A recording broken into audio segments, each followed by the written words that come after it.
Bien, je vous propose de démarrer ce conseil municipal par tout simplement d'abord l'appel. Et je laisse la parole à Maria pour la question. Monsieur Toscano donne pouvoir à Madame Grand. Madame Grand. Présente. Monsieur Nymphosi. Présent. Madame Grillet. Présente. Madame Rodriguez. Monsieur Yayaoui. Présent. Monsieur Dussard. Présent. Madame Torres, excusez. Monsieur Bouquercy. Présent. Madame Chemry. Présent. Monsieur Alphonse. Présent. Madame Bernard, excusez. Madame Roy donne pouvoir à Monsieur Mera. Madame Bonnet a annoncé son retard. Monsieur Dacruz donne pouvoir à Madame Rodriguez. Madame Gomez-Viegas donne pouvoir à Monsieur Dussard. Madame Emery Veoff. Présent. Madame Laïb. Présente. Monsieur Mera. Présent. Monsieur Issette. Présent. Monsieur Brocard. Présent. Monsieur Durand, excusez. Madame Staes, excusez. Monsieur Bussy, excusez. Monsieur Chemingui, excusez. Madame Glé, excusez. Madame Padagopoulos. Monsieur Grand. Présent. Monsieur Glé, excusez. Madame Paillard. Monsieur Langlais. Oui, présent. Monsieur Trochery, excusez.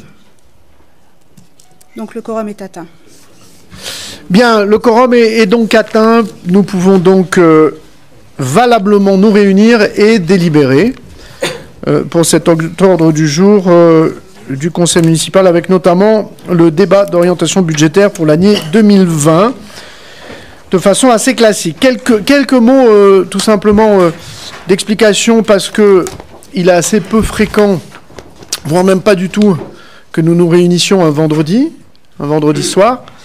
Mais vous me permettrez juste d'en expliquer les raisons, parce que c'est important de dire les choses. Le conseil municipal était prévu normalement hier, jeudi 21. Et comme certains le savent ici, j'étais à l'étranger pour le compte de la métropole et je ne pouvais donc pas être là.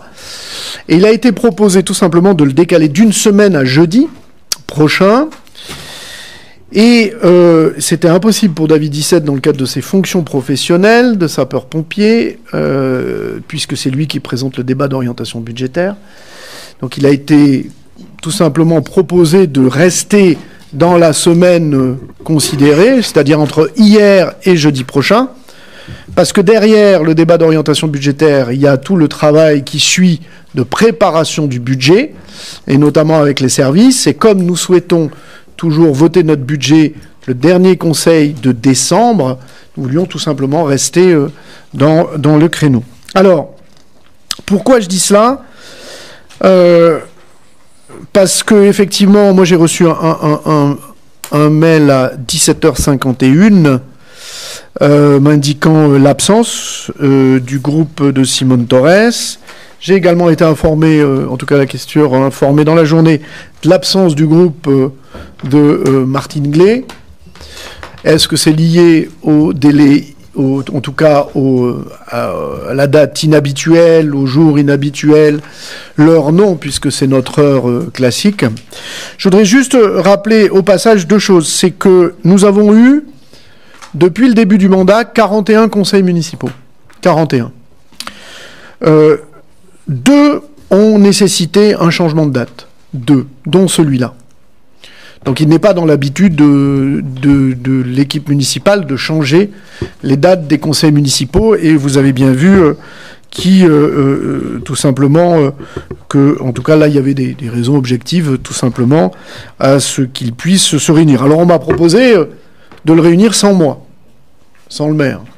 Ce qui n'est pas dans mon habitude de ne pas être présent au conseil municipal, puisque j'ai toujours présidé tous les conseils municipaux, quels qu'ils soient, même lorsque il y avait des conflits d'agenda, où la priorité a toujours été portée tout simplement sur le conseil municipal de Pont-de-Clé. Je laisserai qui veut bien regarder les absences des uns et des autres depuis le début du mandat pour s'apercevoir finalement que ce n'est pas forcément un changement de date qui entraîne l'absence. Donc en effet, hein, puisque moi j'ai pu remarquer que dans le groupe de Patrick Durand, il y avait eu quasiment 9 absences sur 41 conseils, et le groupe de Martine Glay, 5 absences sur 41. Heureusement que les indemnités ne sont pas liées à la présence. Peut-être d'ailleurs, ça sera quelque chose que nous imposerons à l'occasion du prochain mandat, ce qui permettra encore une fois d'être extrêmement, au moins très précis sur ces sujets. Je préférais le dire au cas où il puisse y avoir des interprétations d'une façon ou d'une autre aujourd'hui, demain, ce soir, après-demain, sur les réseaux sociaux, notamment sur l'absence. Donc, je vous propose tout simplement, d'abord, de désigner un secrétaire de séance. Monsieur Grand est proposé. Donc c'est Maxime Grand qui assurera le secrétariat de séance. J'ai également été informé d'une modification qui concerne la composition des groupes politiques de ce conseil municipal. L'article 1 du règlement du conseil municipal stipule que toute modification dans la composition des groupes politiques doit être portée à la connaissance du conseil municipal à la plus proche séance, ce que je fais. Ainsi, et il en est ainsi avec la démission de Louisa Laïb du groupe socialiste, qui a été reçue par courrier le 30 octobre. Elle siège désormais au sein de la majorité municipale toujours, en qualité de conseillère indépendante France Insoumise. Voilà, les choses étant désormais tout simplement posées à cette occasion. Un changement depuis l'envoi des convocations, et désolé parce que ça devient presque un sujet un peu récurrent, la délibération qui concerne la création de la SIC, la Société coopérative d'intérêt collectif Chrysalide, notamment sur la question des friches industrielles et de la rémédiation des friches industrielles, et surtout de l'adhésion de l'entrée de la ville de Pont-de-Claix dans le capital de cette SIC, est remise à la prochaine séance, puisqu'il y a encore des discussions sur les statuts qui doivent être opérés. Donc voilà, sur ce point-là, nous l'aurons le 19 décembre, au conseil du 19 décembre. Le procès-verbal du 10 octobre appelle-t-il des observations? Non. Alors je mets aux voix qui s'oppose, qui s'abstient. Adopté. Voilà pour ces premiers éléments d'introduction. La délibération numéro 1 est donc reportée. La 2 concerne le rapport annuel 2018 sur la qualité et le prix du service public eau potable et assainissement de la métropole. C'est un document qui est consultable, qui a été mis à disposition des présidents de groupe, qui est consultable sur le site internet de la métropole, sur le site internet de la ville de Pont-de-Claix. Est-ce qu'il appelle des débats? Non. On prend acte donc de ce rapport. Tout simplement, il en est de même pour le service public des déchets. On prend acte de ce rapport. Je laisse la parole à Corinne Grillet sur le suivi de l'exécution de la délégation de service public avec Alpha 3A pour la gestion et l'animation des accueils de loisirs, le bilan 2018. Voilà, alors en l'occurrence, c'est une obligation puisque c'est une délégation de service public. Et là, elle a d'autant plus une valeur puisqu'on était arrivé aux 3 ans de la délégation de service public. Pour information, c'est une délégation de service public de 6 ans, avec une première partie 3 ans où il s'agissait de regarder si la délégation convenait et si on envisageait de la renouveler. Donc, dans les documents, on peut remarquer l'évolution de l'offre et la fréquentation des centres de loisirs. Sachant que ça vient en plus des commissions d'évaluation, puisqu'on a, dans le cadre de la DSP, une obligation de se réunir 2 fois dans l'année avec le délégataire et de faire le bilan des actions qu'il propose. Et du coup, au délégataire de réajuster en fonction des demandes qui sont signalées lors de la commission d'évaluation. Voilà, monsieur le maire. Merci. Est-ce que ça appelle des observations? Pas d'observation. Alors je mets aux voix. Qui s'oppose? Qui s'abstient? Adopté. La parole est à Mébroc de Bouquercy pour la délibération cadre relative au développement commercial et de l'artisanat sur la commune. Oui, monsieur le maire. Donc, vous l'avez précisé, c'est délibération cadre relative au développement commercial et de l'artisanat. Elle est assez longue, je vais essayer de vous la synthétiser, mais je vais quand même prendre mon temps parce que je la trouve vraiment importante et c'est un long travail qui a été fait pour dynamiser le commerce dans notre commune.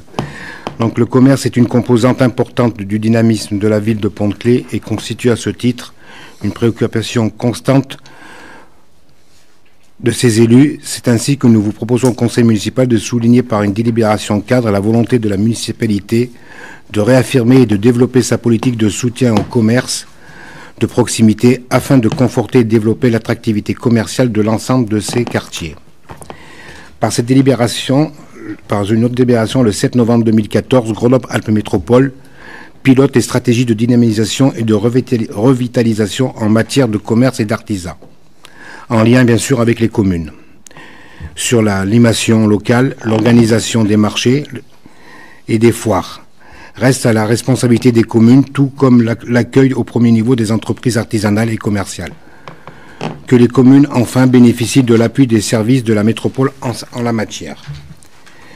Soutenir la vitalité économique, commerciale, artisanale et tertiaire figure au rang des priorités de la majorité municipale, en renforçant l'attractivité commerciale, accompagner les mutations en luttant contre les vacances commerciales et en veillant à préserver la mixité de l'offre commerciale.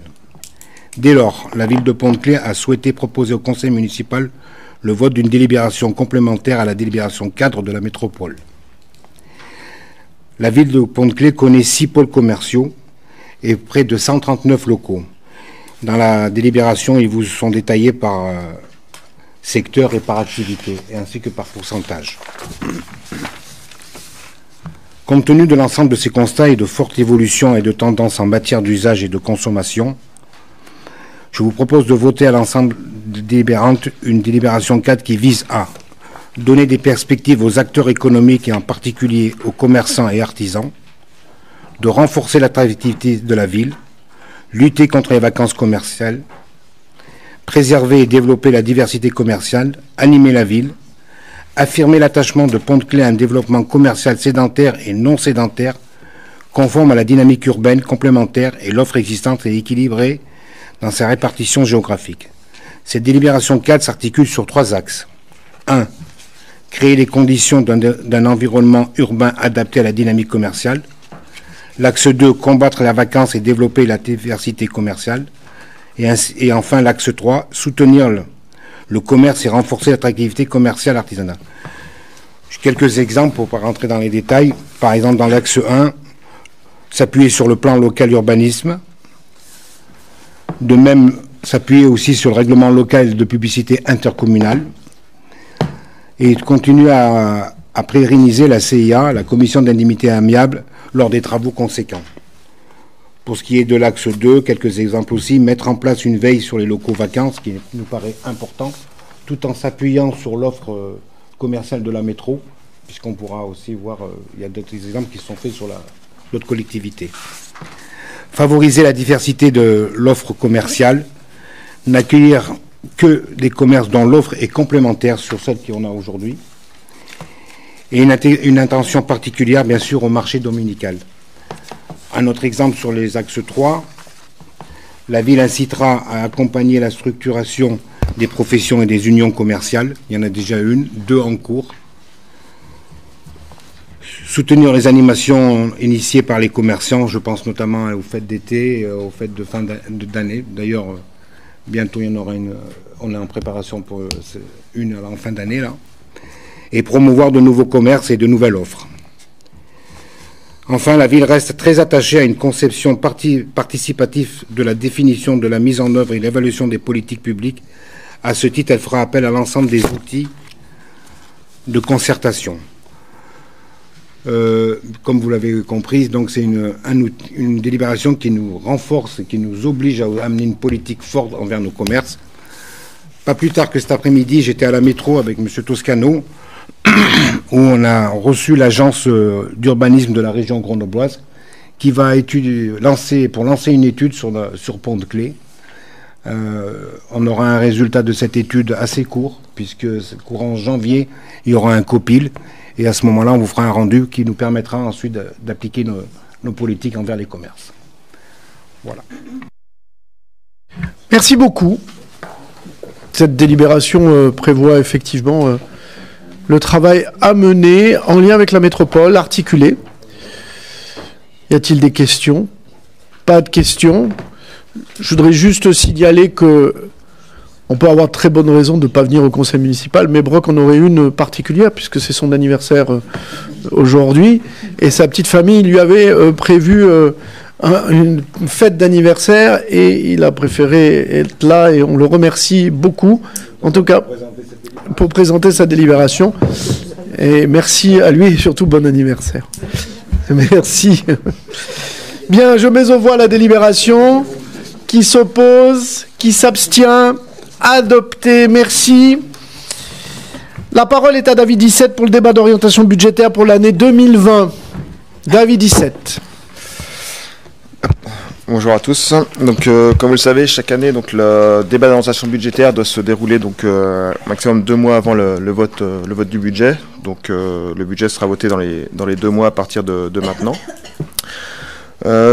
Pour donc les points sur le débat d'orientation budgétaire de cette année, donc point important, donc c'est, je dirais, sur la continuité par rapport à notamment cette année et l'année prochaine. On est toujours sur les mêmes grands principes, donc maintenir des politiques publiques de qualité envers la population. C'est important de le souligner, de cette effort et de l'adapter toujours ces besoins aux besoins nouveaux des Pontois. C'est important de le souligner chaque année. C'est vraiment une des priorités de la municipalité. Soutenir le programme d'investissement.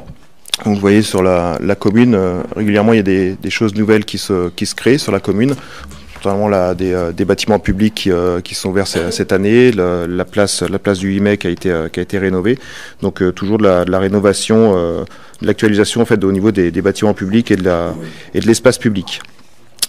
Et garantir une gestion saine des finances, tout en respectant les orientations de la CRC, la Chambre régionale des comptes, des préconisations qu'on a eues il y a quelques années, et donc afin d'améliorer la capacité d'autofinancement. Si on veut donc investir, il est important que la capacité d'autofinancement soit au rendez-vous.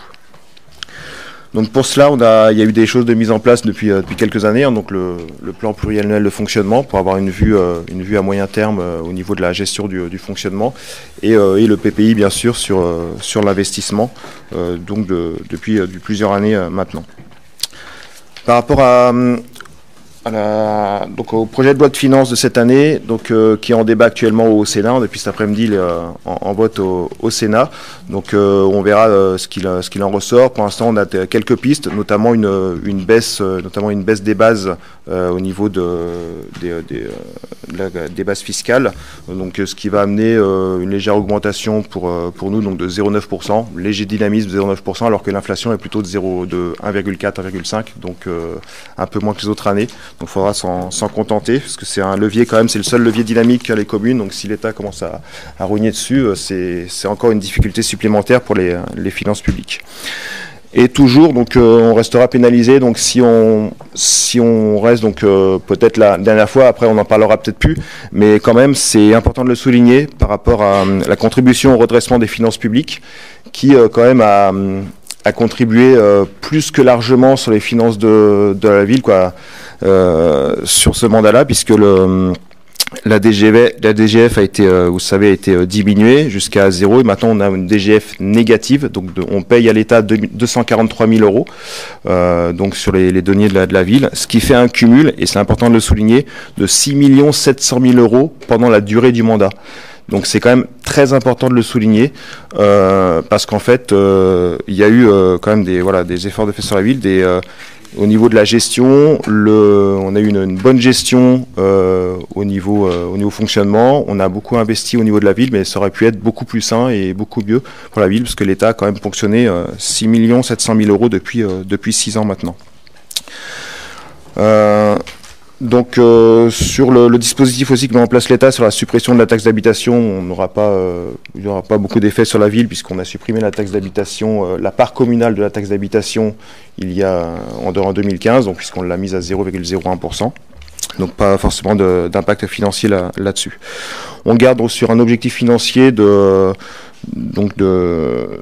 brute de 10% pour 2020. Toujours, donc c'est un objectif qu'on arrivera à tenir. Donc pour être un petit peu plus obscur ici, donc deux points importants pour l'année 2020. Donc l'année pleine, donc le retour à la semaine de 4 jours qui a été voté, donc qui est en place depuis le mois de septembre de cette année, qu'on a donc au point du budget sur 4 mois et qu'on va avoir en année pleine l'année prochaine, avec donc des services aussi, des services un peu supplémentaires et puis des moyens alloués supplémentaires auprès de notre délégataire Alpha 3A. Et un effort financier aussi qui sera consacré à l'entretien de la ville, notamment sur la propreté, espace public, espace vert, puisque il y a eu des parcs ouverts en plus et puis des besoins supplémentaires de ce côté-là. Et plus généralement sur la structure financière de la ville, donc depuis, vous avez sur la note, hein, depuis 6 ans, donc sur la même période, les recettes de fonctionnement n'ont pas évolué. On est toujours à 27 millions d'euros.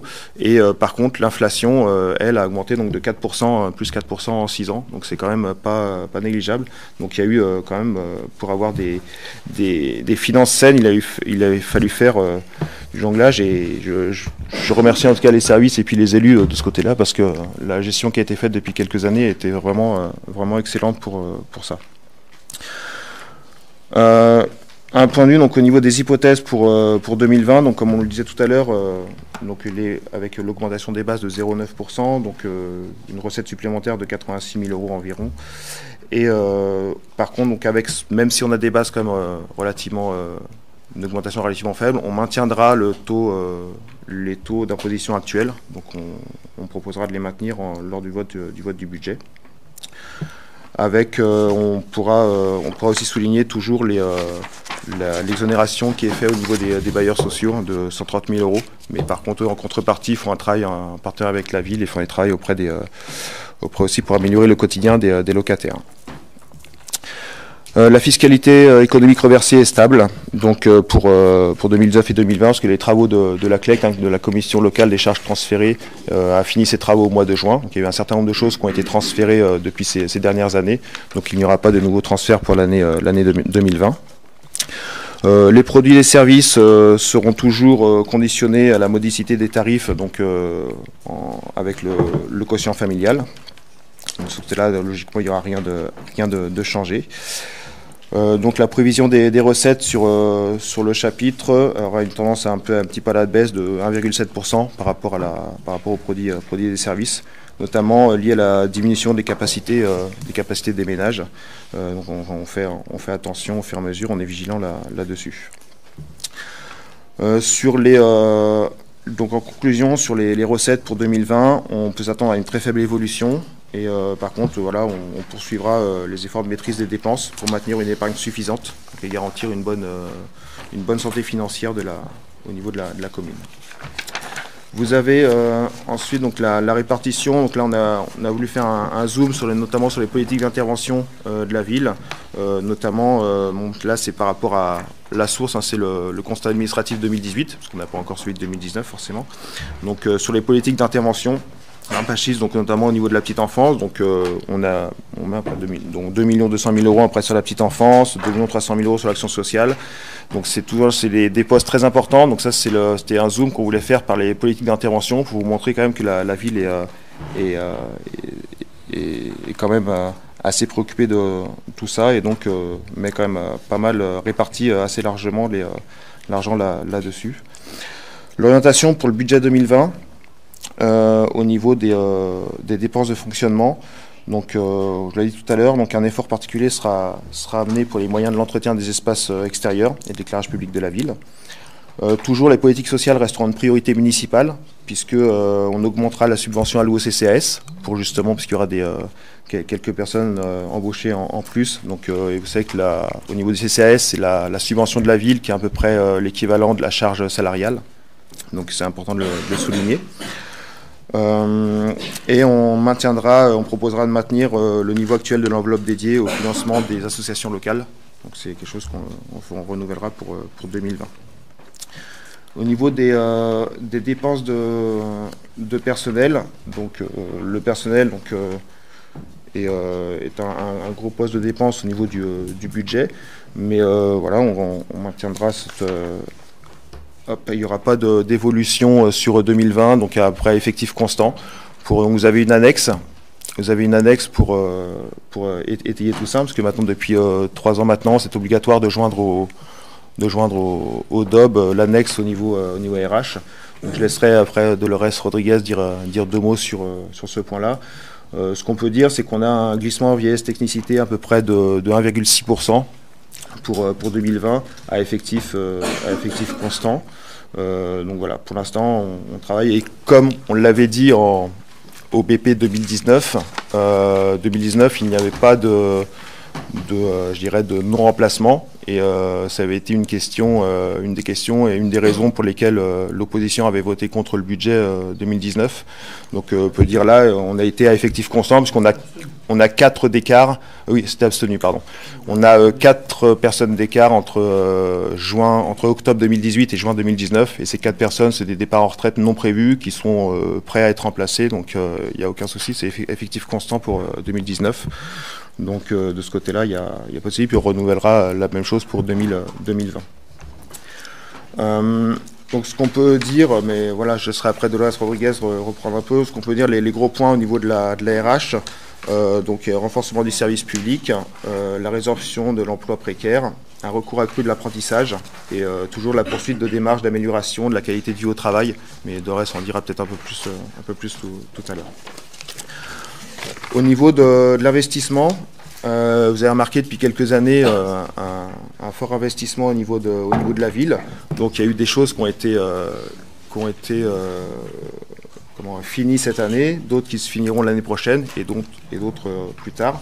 Donc le programme, le PPI se poursuit. Donc vous avez pour l'année prochaine, il est pour l'instant estimé à 6 millions d'euros, avec donc des grands projets qui se poursuivent. Donc je l'ai dit, la ZAC des Minotiers qui poursuivent, les travaux de requalification du CCAS, la construction du pôle petite enfance et la requalification du groupe scolaire Jean Moulin pour les principaux, mais il y a bien sûr plein d'autres choses qui se passent sur la ville, puisqu'en parallèle il y a le remplacement aussi des véhicules par des véhicules on va dire écologiques ou du moins émissifs en CO2, puisque suite à la délibération prise cette année.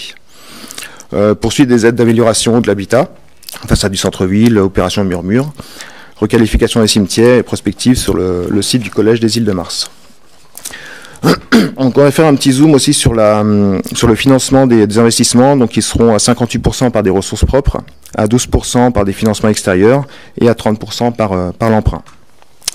Par rapport à l'état de la dette, donc on a eu quand même une conjoncture favorable pour l'emprunt, ce qui nous a permis donc d'emprunter tout en à un moment donné avoir des emprunts très intéressants, puisque le taux moyen est très bas, est de 1,5%, le taux moyen de la ville, qui est donc sur les 23 millions d'euros de dette.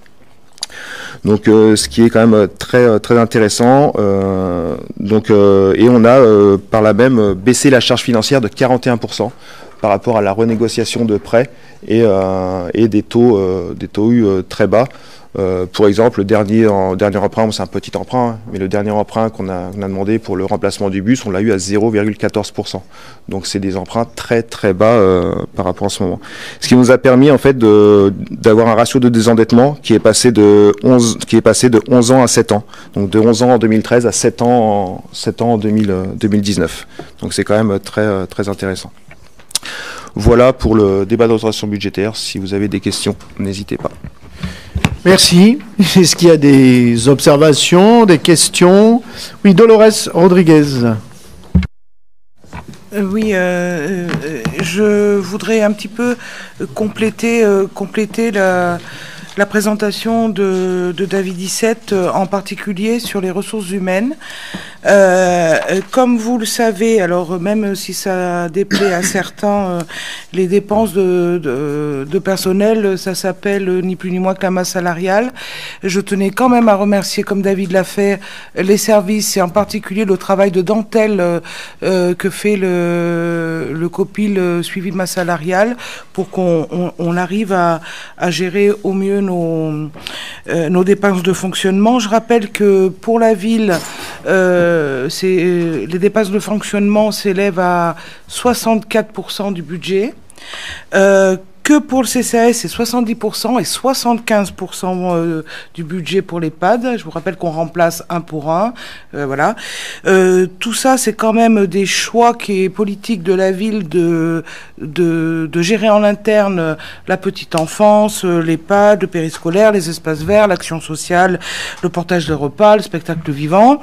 Il y a 2 choses qui sont externalisées, mais c'est pas tout à fait externalisé, c'est plus quand la délégation de service public qui est faite à Alpha 3A et la gestion mutualisée du CIM Jean Vienner. Quand on dit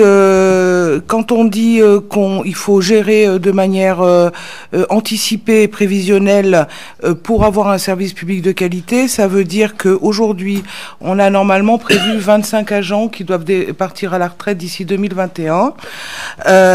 Donc tout le travail est d'anticiper les besoins et anticiper y compris les remplacements pour continuer à rendre le service public un service public de qualité. Quand on dit effectivement le renforcement de l'espace public, c'est qu'on a 30 000 mètres carrés de plus à entretenir. Du coup, il y a toute une réflexion qui a été faite autour du fonctionnement.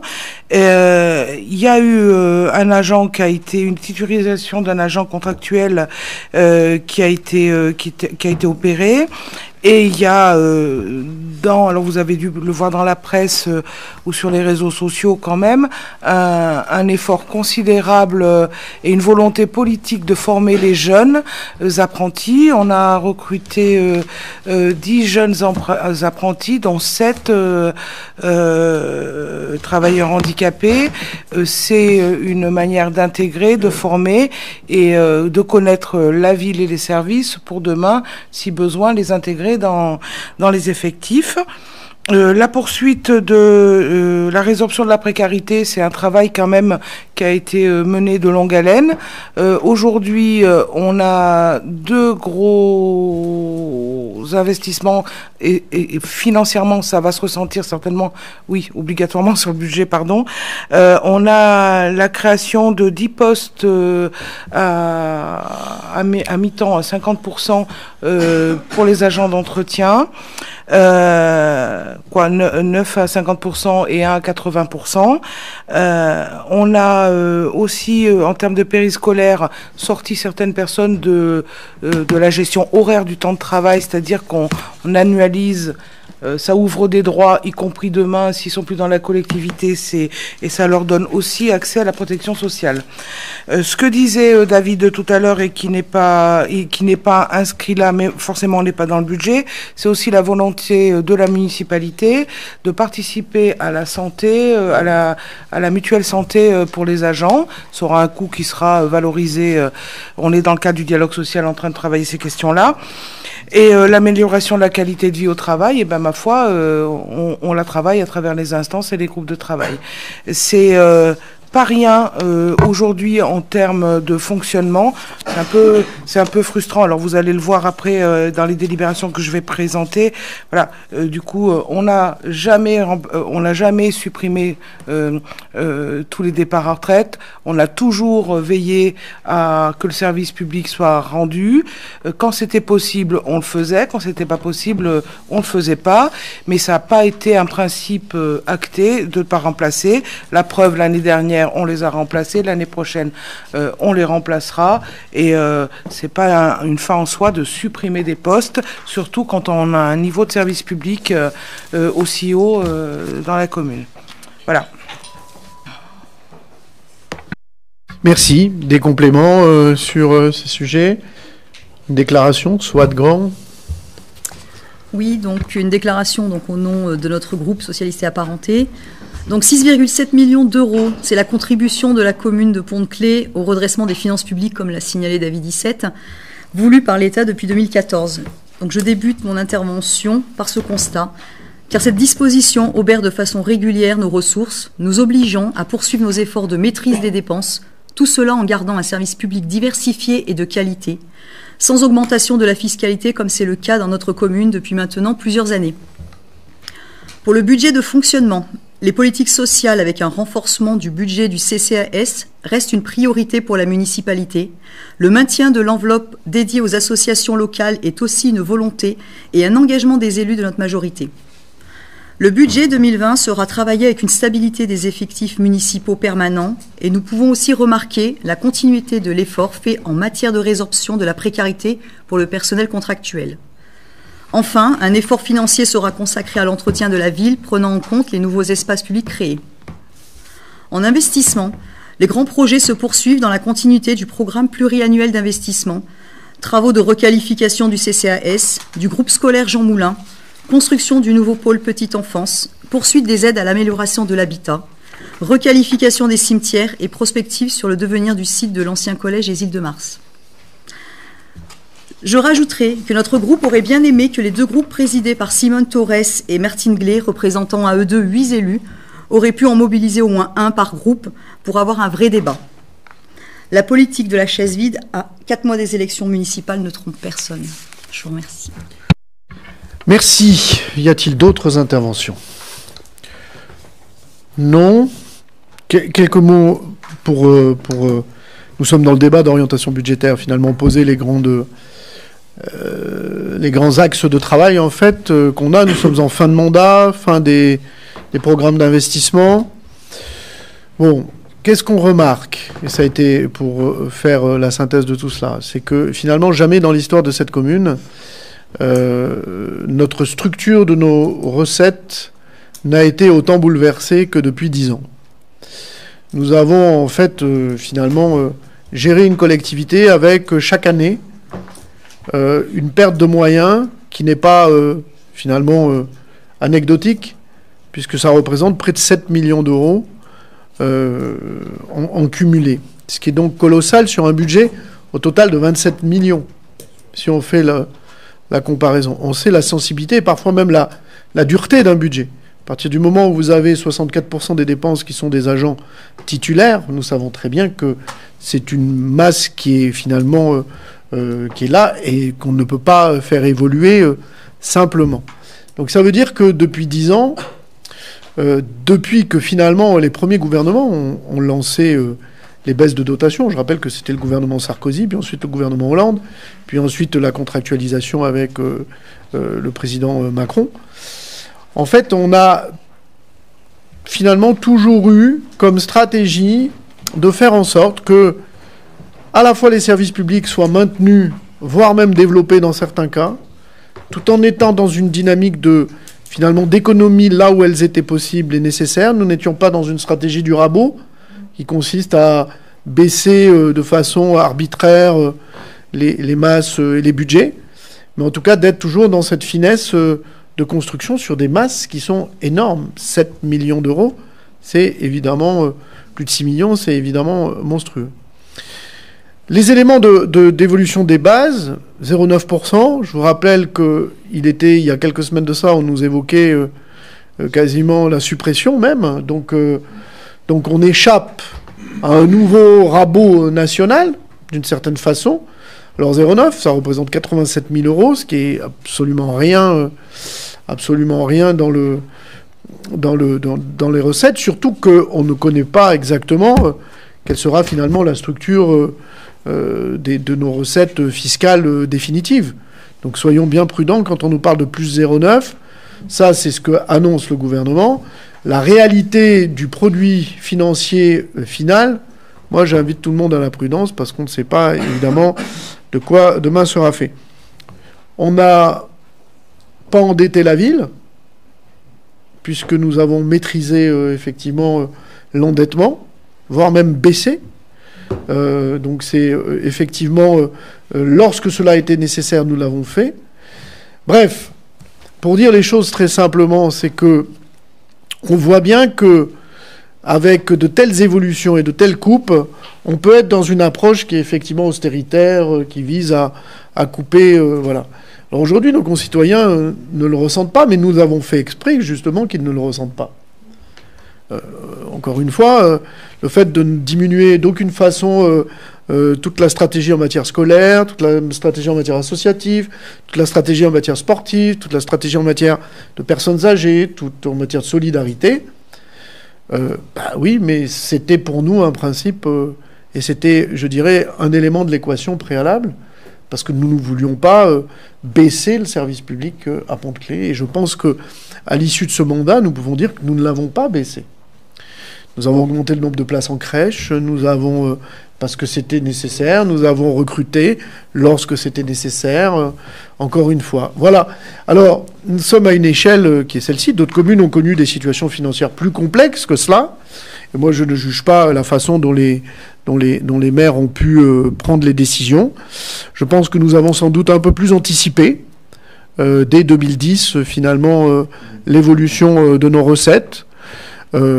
Espérons que nous sommes au bout de tout cela, parce que, effectivement, ça peut être un puissant fond.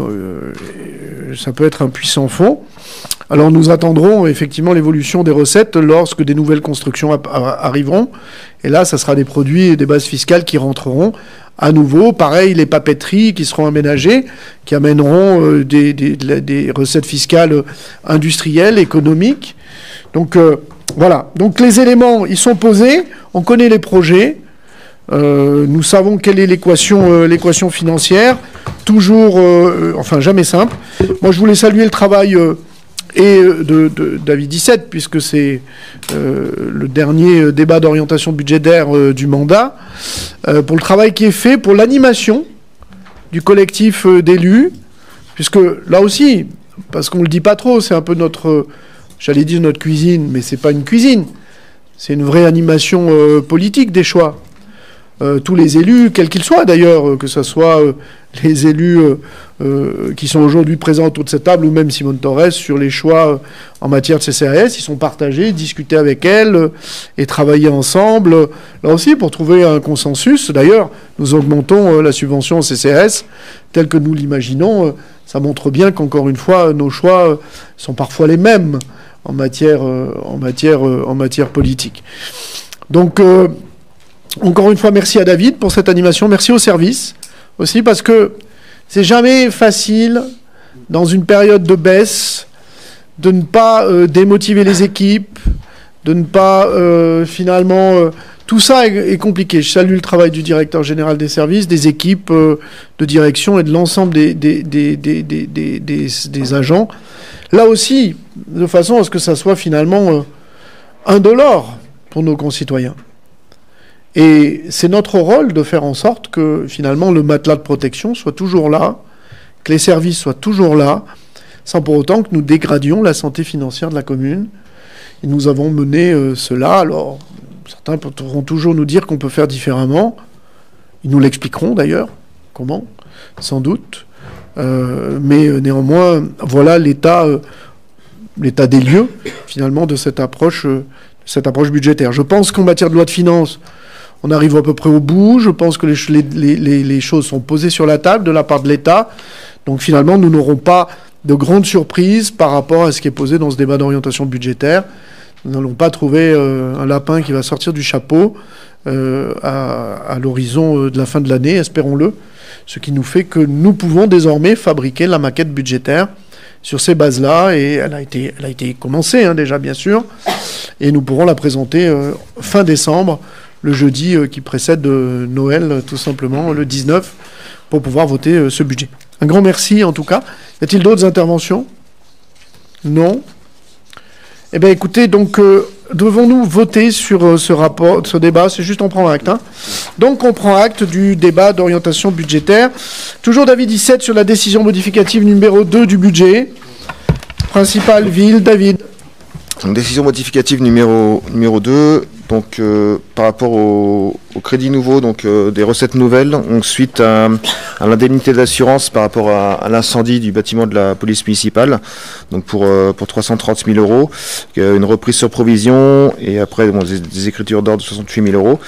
Donc ça pour les recettes en fonctionnement, des nouvelles dépenses, toujours en fonctionnement. Donc des charges à caractère général pour 50 000 euros, notamment donc une assurance dommage ouvrage pour le chantier du CCS, donc les travaux que nous avons parlé précédemment, des experts de l'assurance donc par rapport à l'incendie du collège et l'installation d'un nouveau dispositif de radio pour la police municipale.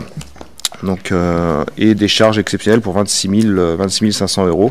Donc on verra tout à l'heure une indemnité pour la perte d'exploitation d'un commerçant de centre-ville, donc présentée par Jérôme Brocard, et l'annulation d'un titre pour 20 000 euros. Donc ce qui équilibre la section de fonctionnement à 418 000 euros en recettes dépenses. Au niveau de la section d'investissement, donc suite au crédit nouveau du fonctionnement, on fait un virement à la section d'investissement donc de 340 000 euros. Et donc il y a une diminution du besoin de l'emprunt de 28 000 euros. Et tout ça donc pour rapport à des crédits nouveaux en dépenses au niveau de l'investissement. Donc par rapport donc notamment les plus importants, donc c'est l'hypothèse de préemption d'un fonds de commerce, 75 000 euros, notamment par rapport à, voilà, pour confirmer l'envie de la ville de bien réagir sur les éventuelles difficultés sur certains commerces. Changement de logiciel au niveau de l'APM, 3 000 euros. Et ensuite, donc, remplacement des radios de la police municipale pour 15 000 euros. Les réseaux et fibres optiques pour Jean Moulin, 18 000 euros. Et la participation à la SPL ALEC, présentée par Ali Yayaoui tout à l'heure, donc pour 40 000 euros. Et un avenant au marché pour la Saint-Exupéry de 80 000 euros. Donc voilà. Voilà pour la DM numéro 2. Donc comme je le disais, aux différentes DM. Depuis 3 ans maintenant, il n'y a pas de DM en cours d'année sur le 012, qui l'a rappelé tout à l'heure, de l'Ouest Rodriguez, est le chapitre le plus important de la ville. Donc voilà, c'est vraiment très bien géré par les services à ce niveau-là, et on n'a pas de mauvaise surprise en cours d'année. Très bien, merci pour cette présentation. Du coup, cette décision modificative appelle-t-elle des débats? Non, je mets aux voix. Qui s'oppose? Qui s'abstient? Adopté. David, 17 pour les créances éteintes et les créances irrécouvrables. Donc une créance éteinte pour un montant de 119,79 €, et puis des créances irrécouvrables pour 7 637 €, donc qui amènent plusieurs choses, donc au niveau de la crèche, de l'eau, de la fourrière, des loyers, etc. Donc c'est des choses qui n'ont pas pu être, de l'argent qui n'a pas pu être récupéré par le Trésor public. Donc je vous propose d'admettre en non-valeur ces créances. Très bien. Ça fait l'objet d'observation, non. Je mets aux voix. Qui s'oppose, qui s'abstient, adopter la modification de la cadence d'amortissement des véhicules comptabilisés sur le budget annexe de la régie de transport. Voilà, donc notamment sur la régie de transport, donc jusqu'à maintenant on amortissait l'écart sur une durée de 15 ans. Et par rapport au renouvellement, au dernier renouvellement, et puis au changement de carburation qui va intervenir les prochaines années, on a essayé d'amortir sur 10 ans, et notamment donc pour ces raisons-là, et puis aussi donc, parce que l'emprunt qu'on avait fait pour le bus est de 10 ans. Donc tout ça fait qu'on propose de baisser l'amortissement de 15 ans à 10 ans. Parfait. Qui s'oppose, qui s'abstient? Unanimité. David, 17 toujours. La réparation du préjudice subi par 3 policiers municipaux au titre de la protection fonctionnelle. Un rectificatif. Oui, à la dernière délibération, on avait prévu donc 300 € par policier municipal, alors que c'est 200 €. Donc c'est juste un rectificatif, puisque sur les 300 €, il y avait 100 € déjà payés par la ville auprès de l'avocat. Donc c'est juste une rectification de 300 à 200 par policier municipal. Merci. Je mets aux voix. Qui s'oppose, qui s'abstient. Adopté. Délibération importante présentée par Ali Yayaoui. La création de la société publique locale, agence locale de l'énergie et du climat de la grande région grenobloise à ALEC. Ali Yayaoui. Oui, monsieur le maire. Oui, une délibération importante, tant sur le fond et sur la forme. Je trouve qu'elle est très très bien présentée, parce qu'elle nous donne des éléments de fonctionnement sur la métropole. Peut-être que nous ne connaissons pas tous le mode de fonctionnement. Deux mots sur le service public métropolitain de l'efficacité énergétique, qui a l'ambition d'accompagner les habitants, les communes, les entreprises dans la transition énergétique, et d'être dans les objectifs de 2030, ici même, que vous voyez, moins 22% de consommation d'énergie, ainsi de suite. La SPE aussi a notamment pour vocation d'accompagner les communes dans l'amélioration de leur performance énergétique, de leur patrimoine. Et on voit bien que les missions conduites par l'ALEC, l'Agence locale de l'énergie et du climat, qui font du conseil en énergie, qui accompagnent les projets de rénovation, vous avez pu les voir dans la campagne Murmure, Pour nous, la commune, c'est un travail d'expertise qui peut être fait tant sur les réseaux de chaleur que les... Voilà. C'est donc vraiment des missions de service public qui sont pilotées par la métro et qui rentrent pleinement dans la SPE.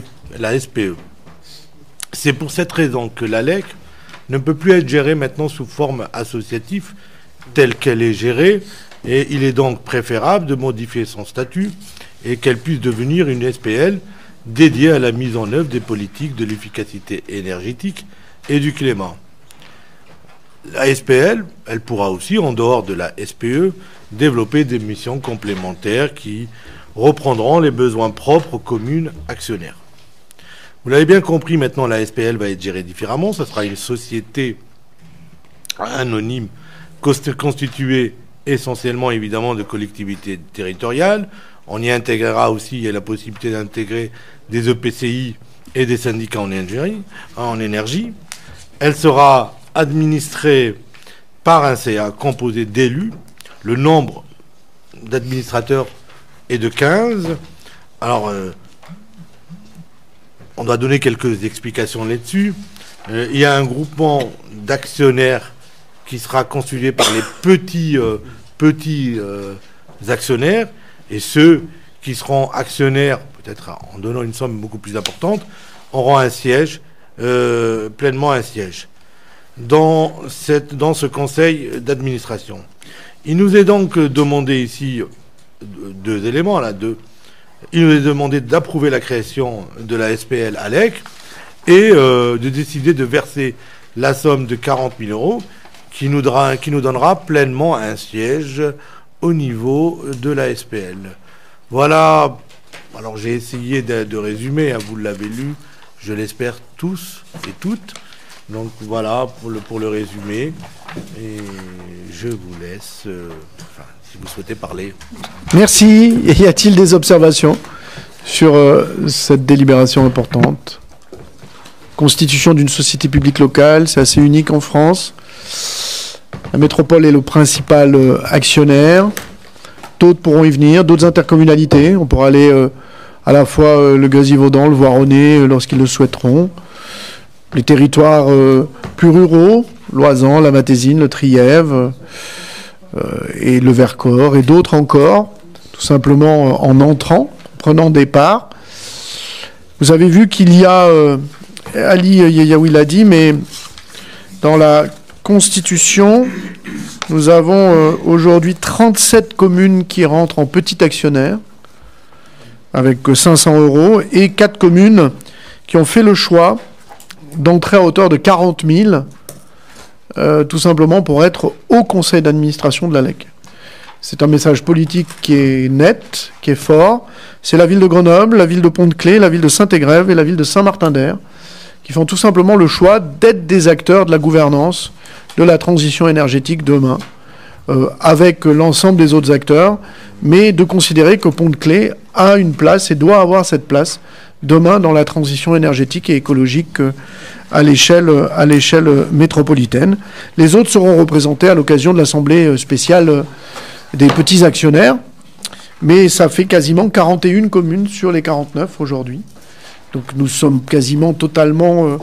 toutes les communes sont quasiment toutes rentrées, et je suis convaincu qu'elles viendront toutes petit à petit. Voilà. Et du coup, ça nous permettra de mener nos politiques et d'avoir l'expertise nécessaire à la fois pour nous, à la fois pour les habitants, mais à la fois aussi pour les entreprises. Donc vraiment, c'est à user autant que l'on souhaite, et même plus encore. Y a-t-il des interventions? Non, je mets aux voix, qui s'oppose, qui s'abstient. Unanimité, merci.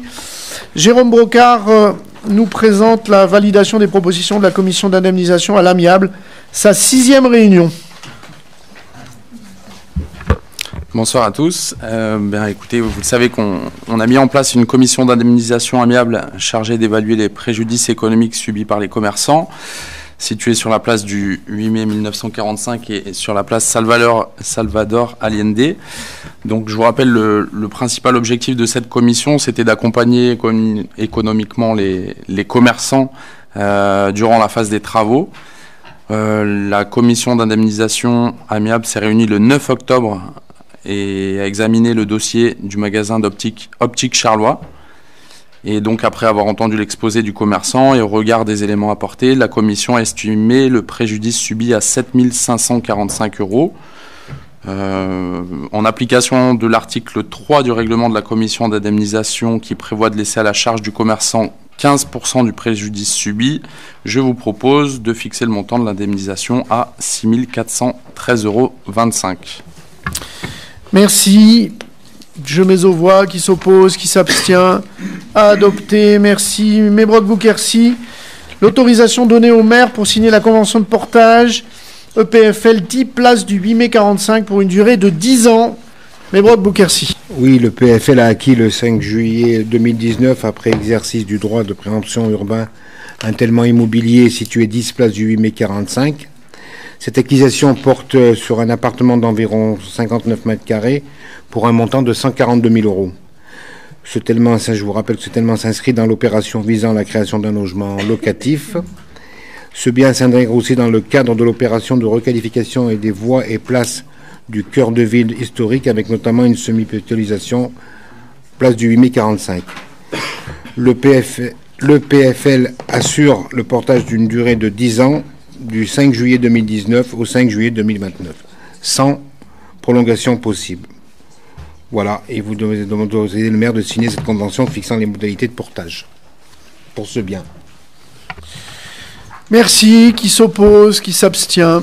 Adopté. Merci beaucoup. Mebroc Bouquercy, toujours.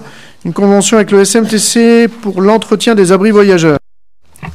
Oui, dans le cadre de l'exploitation des transports en commun de l'agglomération grenobloise, le SMTC est en charge de l'implantation et la gestion des mobiliers voyageurs sur la ligne bus et la ligne de tramway située sur son ressort territorial. L'implantation des mobiliers voyageurs entraîne pour la commune des charges particulièrement liées à l'alimentation électrique, aussi aux entretiens des poubelles, des bornes et pour respecter la propreté, les sols et le déneigement. Une convention relative au mobilier voyageur est proposée pour régler les modalités techniques de cette gestion en charge d'induire des mobilités pour la commune. La convention porte sur les consommations donc électriques, sur le mobilier voyageur, le nettoyage des sols et le vidage des bornes de propreté, ainsi que sur le déneigement des sols et des droits de mobilier voyageur. Cette convention sera conclue jusqu'au 30 juin 2031. Au terme de la convention, la consommation électrique des mobiliers voyageurs sera prise en charge par le SMTC en application d'un montant forfaitaire par type de mobilier voyageur, c'est-à-dire par rapport au nombre d'usagers, par rapport à la fréquentation et au lieu géographique. Par ailleurs, le SMTC prendra en charge le surcoût relevant de cette propriété urbaine liée à l'implantation des mobiliers voyageurs. Enfin, le déneigement des sols ou le droit des mobiliers voyageurs sera pris aussi en charge par le SMTC. Il y a actuellement sont en cours de régler une convention entre le SMTC et la ville de Pont-de-Claix, notamment pour le terminus de l'Étoile. Merci. Y a-t-il des observations? Non, je mets aux voix, qui s'oppose, qui s'abstient. Mebroc Bouquercy, toujours pour l'autorisation donnée au maire de signer une convention avec la métropole pour la gestion relative à l'entretien des zones d'activité économique et industrielle. ZI des îles. Oui, monsieur le maire, les conventions de gestion permettent à Grenoble-Alpes-Métropole de confier à chaque commune signataire la gestion de plusieurs services relevant des attributions de la métropole. De 2016 à 2018, la commune de Pont-de-Claix a donc signé chaque année des conventions de gestion avec la Grenoble-Alpes-Métropole afin de couvrir le maintien et l'entretien de la zone industrielle des îles, selon les dispositions approuvées par la CLEC, sur des prestations d'éclairage public, de propreté urbaine, d'espaces verts et de viabilité hivernale. La finalisation de ces éléments précédés des travaux de la CLEC et le transfert à Alpes Métropole de ses compétences n'étant pas achevé, ces dispositifs spécifiques de transition doivent être prolongés pour l'année 2012. La convention de gestion pour l'année 2019 a été identique à celle des années précédentes. Donc, voilà. Très bien, merci. Est-ce que ça s'appelle des observations? Non, je mets aux voix. Qui s'oppose, qui s'abstient. Unanimité. En l'absence de Christina Gomez-Viegas, je laisse la parole à Corinne Grillet pour l'autorisation de signer l'avenant à la convention d'objectifs financement des EAJE avec la CAF.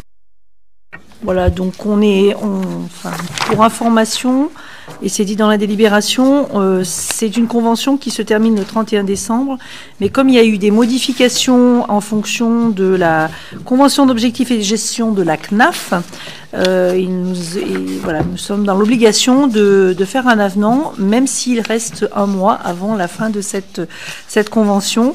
Et donc cet avenant concerne un certain nombre de points. Donc le financement de 2 bonus qui concernent l'inclusion handicap, un bonus sur la mixité sociale et 2 autres points qui sont plus sur les financements des heures de concertation au sein des équipements. Et ensuite, enfin, l'intégration de la participation d'une enquête que la CNAF va lancer auprès des familles des EAJE, enfin voilà, des établissements de petite enfance. Voilà pour quelles raisons nous avons cet avenant à la convention d'objectifs et de financement. Monsieur le maire. Merci beaucoup. Les oppositions, des abstentions? Adopté, merci. L'évolution du barème national CAF concernant les participations familiales en établissement d'accueil de jeunes enfants à compter du 1er novembre. Alors, comme vous pouvez le voir dans la délibération, depuis 2002, le barème n'a pas été réévalué. Cela fait 17 ans. Donc, la CAF a réévalué donc, son barème et donc a augmenté le barème. Pour information, ça va impacter les familles et c'est la base sur laquelle vont être, les familles vont payer. Sachant que sur la première page, il parle de ce que ça va, est exprimé ce que ça va impacter pour la fin de l'année 2019 et ensuite nous avons une augmentation progressive à horizon 2022. Voilà, donc il y a une augmentation toutes les années de 4 ou 5%, ça dépend de la particularité de la famille en fonction du nombre d'enfants. Voilà, monsieur le maire. Merci beaucoup. Des oppositions, des abstentions. On prend acte de cette évolution. Et on l'applique. Adopté, merci. Dolores Rodriguez pour la modification du tableau des effectifs. Oui, alors je propose monsieur le maire, au conseil municipal, la création pure de 2 postes. Un poste à 50% de la filière culturelle des assistants de conservation du patrimoine. Je me permets de vous expliquer un petit peu. En fait, 50%, pourquoi 50%?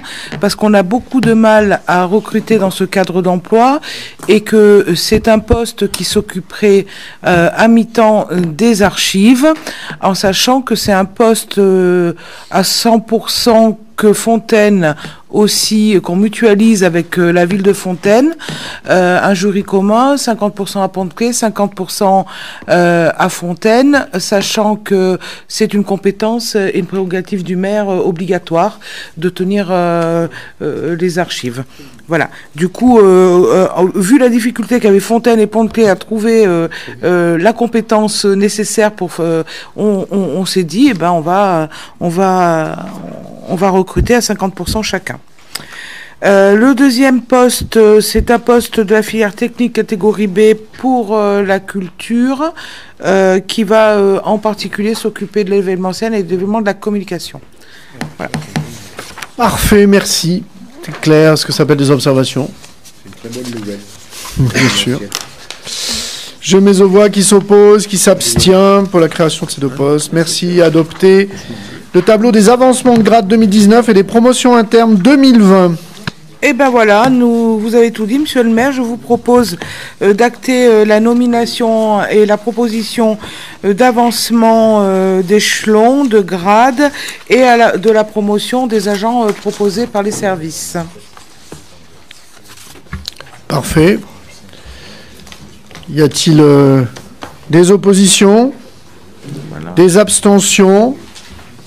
Adopté. Merci beaucoup. Dolores Rodriguez pour le recrutement de jeunes pour les chantiers éducatifs locaux et pour les jobs citoyens pour l'année 2020. Voilà, alors c'est une délibération qui vient de manière récurrente. Là, en l'occurrence, il s'agit de pouvoir recruter 43 jeunes pontois à hauteur de 30 heures semaine, payés sur l'indice du SMIC pour s'intégrer, leur mettre un premier pied dans l'emploi. Ça pourrait aussi bien relever de l'insertion. Voilà. C'est une délibération traditionnelle. C'est 40 jeunes pontois entre 16 et 18 ans. Et ça a toujours un grand succès. Et puis de jolis travaux. Simplement. Bien, on continue. Donc, je mets aux voix qui s'opposent, qui s'abstient. Unanimité, merci. L'attribution d'une subvention complémentaire à l'association sportive Bouliste. Julien Dussart. Oui, merci Monsieur le maire.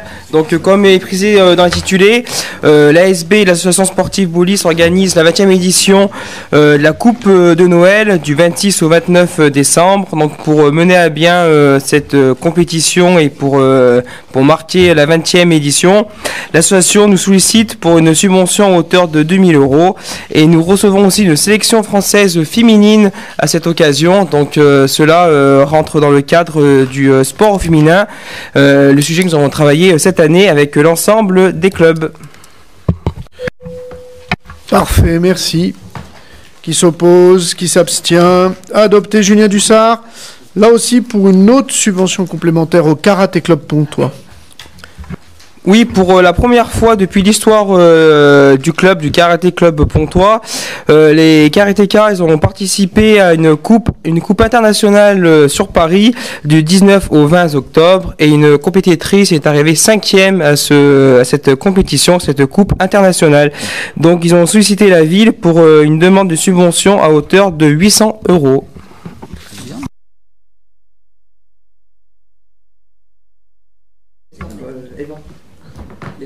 Eva, son nom de famille, c'est? Je te laisse le dire. Voilà. La compétitrice, il s'agit de Eva Licata, qui est arrivée 5e. Très bien. Donc on est très fiers d'elle. Et donc on soutient le club pour cela. Merci. Donc je mets aux voix qui s'oppose, qui s'abstient. Adopté. Julien Dussart, une subvention à l'Association française des diabétiques de l'Isère.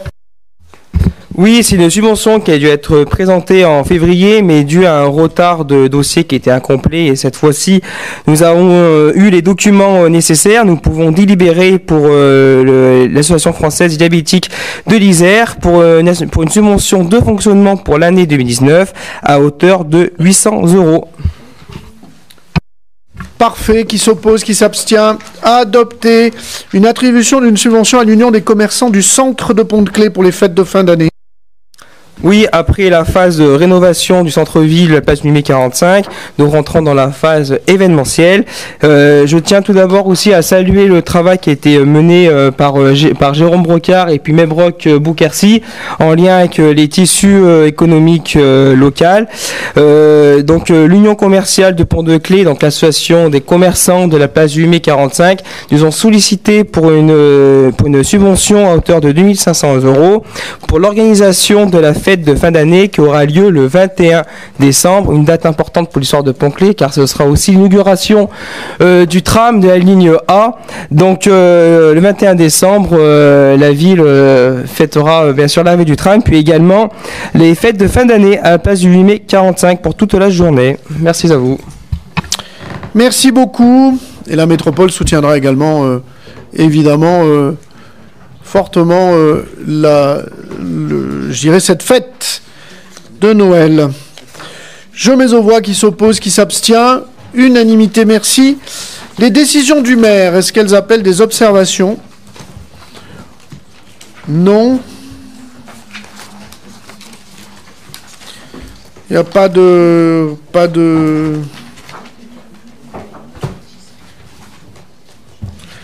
sujet. Simplement, j'en évoque deux. Vous me permettrez juste. Qui sont là. Il s'agit de se constituer partie civile devant le tribunal pour enfants de Grenoble. pour la dégradation des logettes par incendie rue de Champs-Rousse, auprès du tribunal pour enfants, et également la même pour tout simplement la constitution de partie civile devant le tribunal correctionnel de Grenoble, là pour des dégradations sur le même quartier, là aussi pour des logettes, mais pour le même jeune devenu adulte. Je rappelle que c'était le jeune qui avait été surpris tout simplement en train d'incendier des haies, des poubelles sur le quartier Grand Galet et qui sévissait depuis quasiment 3 ans sans que jamais on ait pu mettre la main dessus. Nous avons affaire à ce que l'on appelle communément un pyromane. Et il est donc jugé. Nous nous constituons partie civile, puisque je rappelle, c'était tout le travail qui avait été mené par Louisa Laïb et Maxime Nymphosi, notamment sur tout ce qui était les APU, sur les points de collecte de Grand Galet, qui avaient été fortement améliorés et puis à chaque fois incendiés. Et ce qui était extrêmement démotivant, et pour tout le monde, pour les habitants comme pour les élus, les services, et puis surtout pour l'argent public. Donc voilà, je voulais simplement évoquer les choses, puisqu'il y aura un jugement dans les mois qui viennent. En tout cas, comment ? Le 9 janvier, me dit Maurice Alphonse. Un grand merci pour la date précise. Voilà, sur ce, il n'y a pas d'autres points. Il n'y a pas d'autres points inscrits en point divers ni en question orale. Il est 19h48. L'ordre du jour est épuisé. La séance est donc levée. Merci à vous.